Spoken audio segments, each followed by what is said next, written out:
Hey, what's up? This is Marcus from Machine City Audio, and today I have the HoRNet Tape plugin that I want to share with you guys. This is a tape simulation plugin from HoRNet Plugins. So I'm going to play a few examples and go over the details. Stick around. Up top, we have the VU meters. Below that, we have the input and output knobs. To the right of that, we have the auto gain, which you see on all HoRNet plugins. I don't use auto gain. I'm more so like turning the knobs and really listening and kind of dialing it in myself. But that's just my preference. It's still a good feature to have. So if you choose to use that option, it's there for you. You have the output compensation, which links the input and the output together.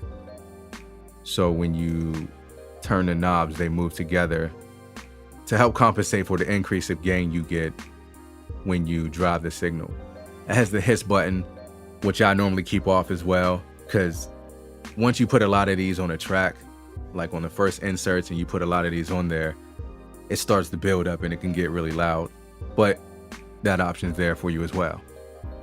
Now we also have the bias option. Now with the bias, you can either keep it at plus 0 dB, plus 3, or you can go to plus 6.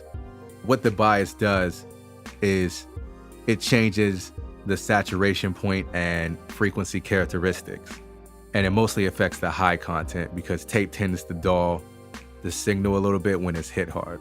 We have the bypass button, which bypasses the plugin altogether, and we have the group feature as well. Now with the group, I don't know if you've seen my video for the HoRNet analog stage, but this is basically set up the same way. You can group these together. So if you put these all in group 1 across all the inserts, whatever changes you apply to any one of these in a group affects all the plugins that's in that group. So the HoRNet tape offers 4 different tape emulations, tape modes that you can choose from. You have the Japan, the American, Swiss, and American 2. And they each come in 15 IPS and 30 IPS. So these 4 modes each emulate a specific tape machine. The Japan emulates the Otari tape machine. The Swiss is the Studer tape machine. The American is the AMPEX. And the American 2 is the MCI. So for this example, I decided to use drums because I feel like with the drums, you can really hear what's going on because it's so subtle. So listen how the kick changes, the sustain of the snare, and the hi-hats. Listen to how that opens up and changes with each mode. All right, so here we go.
Okay, so that was the HoRNet tape by HoRNet Plugins. Now I know some of the examples are pretty subtle and it's hard to hear, and by the time it get compressed by YouTube and everything else, you may not even hear the difference. But hopefully you did, and if you didn't, demo it for yourself, try it out and use it how you like to use it, and let me know, how you use it, how you like it. This plugin is $20, which is a no-brainer, obviously. I mean, you can't get a tape emulation anywhere else for $20. So definitely check it out. It is low on CPU. I only had it on 7 inserts, but I think it was only at like 2% on my DSP, which is practically nothing. So you don't have to worry about that. So it's definitely a plugin that you can mix into if you decide to. So once again, I am Marcus with Machine City Audio, and peace until next time.